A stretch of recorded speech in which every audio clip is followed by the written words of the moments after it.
magaalada Gaalkacyo waayihii dambe lagu arkay jawi ka duwan marxaladihii lagu yaqaanay kadib markii shacabka ay fahmeen muhiimadda nabadda iyo isfahamka uu leeyahay isla markaana colaadda aysan dani ugu jirin labada shacab ayaa haddana waxaa saaki Gaalkacyo mar qura laga dareemay isu soo bax nabadeed oo ay soo qaban qaabiyeen dhalinyarada iyo ardada wax ka baratay iskuulada ku yaala koonfurta iyo waqooyiga magaalada Gaalkacyo kuwaasoo ku qeylinaya eriyo nabadeed oo ay ku dalbanayeen Gaalkacyo aysan colaad xamili karin loona baahan yahay in loo hiiliyo nabadda Gaalkacyo iyagoona socod dheer ku soo maray wadooyinka koonfurta iyo waqooyiga magaalada Gaalkacyo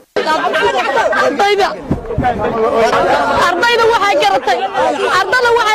odayaasha garawaayeen nabadda ardayda raadin waysa dadka Soomaaliyeed waa garawaayeen ilaahay waxa ka barileyno ilaahay nabadda siiyo ilaahay waxa ka barileyno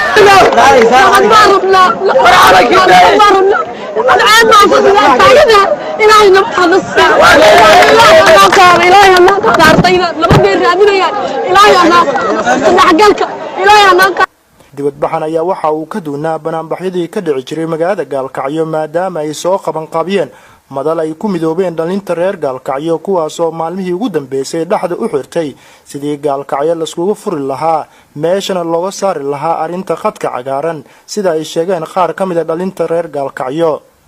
saaka waxaan qaadnay beentii oo la jidhay labada maamul dhexdeeda Gaalkacyo dhexdeeda beentii dhex oo la jidhay baan qaadnay maanta labadan ma oran karno Gaalkacyana la yiraahdaa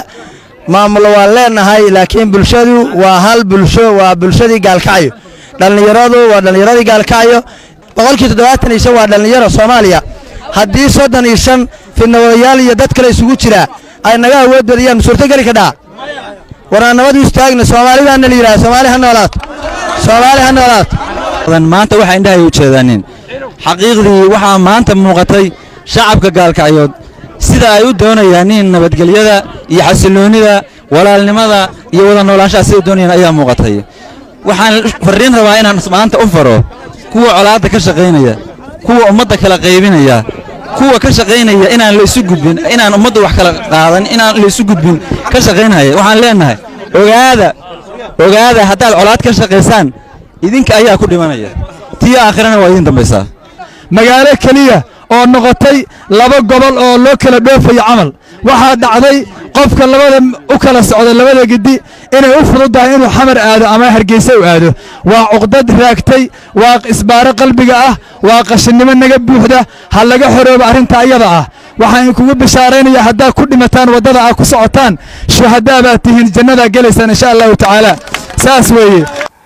duqa degmada Gaalkacyo Xirsi Yuusuf Barre oo ka hadlay dibadbaxaasi nabadeed ayaa ka hadlaya dareenkiisa ku aadan sida ay u arkaan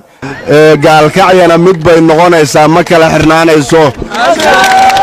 lama arko cid laga yeeli doono maalin ay dhamaataba maalin bay dhamaanaysaa nalama kala celin karayo cidna laga yeeli maayo dadkaan inuu kala xirnaado danina kuma jirto ma nagu raacsantiin